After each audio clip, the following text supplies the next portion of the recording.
Right, we're all three of us are just on our way to coach. So we've got a long journey. We thought we'd do a little blog to pass some time.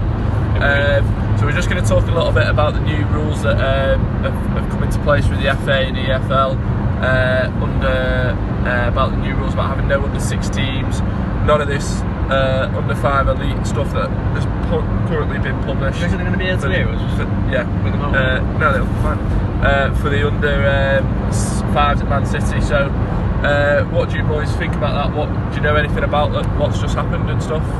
About? Do you want to go, J-Mo? Yeah, so just seen obviously the new rule change in the EFL about having no under 6s next year. Personally, I think it's a bit disappointing because obviously if you can identify talent earlier in academy football, I think that's quite handy, and obviously get them in and get them through the training, kind of not make it too intense, but to get the good coaching at kind of 6-year-old is quite handy moving forward. Yeah, definitely. I think it's something that has pros and cons. Basically, like it's. I feel like it shouldn't be in place for certain clubs, like for where we work. It's a safe and friendly environment, but when you look at how City have publicised it, where they're all dressed up in, full kit, going using the word elite as well. Elite at 5 years. What do you determine as elite, Scott? I'd say elite's someone who's competing in the Olympics or is at the highest, professional level of football or any sport. Yeah. Would you not say you could be elite at a younger age though? For that age group? Because personally I'd say that you've got your age groups and your certain sports, and you could have individuals that are elite for their age. You've got characteristics of obviously the elite forward, but I think until you get past the late, after the youth development phase onto the adult development phase, then you get to the youth team stage, I think that's when you start to maybe add the term elite. I understand where the arguments come from about people saying that they should know at a young age you shouldn't be classed as elite and stuff like that, because people who go on and do Olympic sports and professional footballers are called elite sport. There's two sort of opinions to it really. It's like what I just said and what you've just said. You can and you can't. Yeah. What? I think at that age it's kind of, you're not elite, you're talented. Yeah. There's a fine line between calling somebody talented and calling them like an elite player at that age. I don't believe you can be elite at 5 or 6-year-old. No. Yeah, I think that's a good point, to be honest, because I think that this sort of links in with talent identification. Because if you don't have them under 6 teams, what time are you going to be able to identify that talent? It's got to be at some point. What's the difference with it being under 6s and under 7s? To be honest, if I was actually in charge of this, especially when we all work at Preston North End, if I was obviously like what our boss is doing now, I'd maybe add for the under 7s group, I'd maybe start adding all the talented 6s that we do know. We'll just label them as under 7s, because like you said, there's the chronological age, but there's also the footballing age, and there's a lot of under 6 players now who have footballing ages of 7 or 8 years old, so they fit in with the under 7 category. So definitely.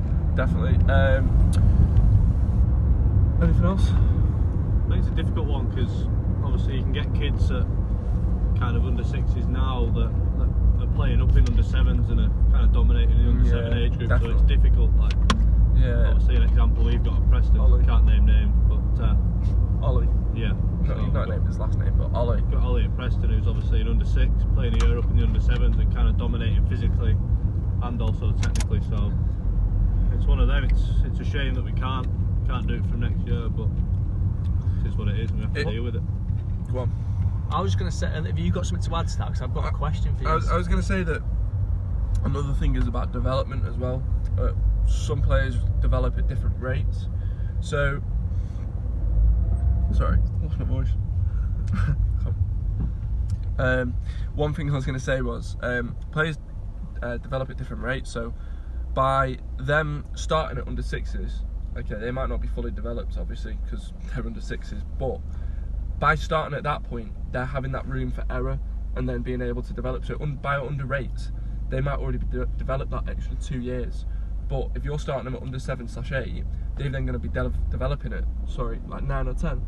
So if anything, starting them early in that sort of environment, there's nothing wrong with playing football that early, absolutely. But if you get them in an academy environment, I feel like, in my opinion, they're not going to get anything but positive development. Do you know what I mean? Because the challenges we set them in, the environment they play in, is always competitive. You know, there's none of that fancy stuff. But that's then different for different clubs. So I think as well though, it's not just technical ability you look to work on at that age. No, like absolutely. all the social skills of kind of because some kids dealing with different behaviours we have of different other kids. Yeah, exactly. We have kids that are different socially in our group. You've got quiet ones and you've got mad ones, haven't you? So help them develop. I can actually see why they'll do it, because there's obviously countries around the world now. I don't know if you know about Denmark. They don't go to school until they're 9, and that's called the playing phase for them. So until the age of 9, they just learn how to play.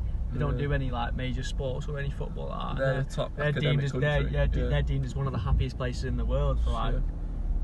So obviously they only take things from different countries, but then look at their footballing ability. Yeah.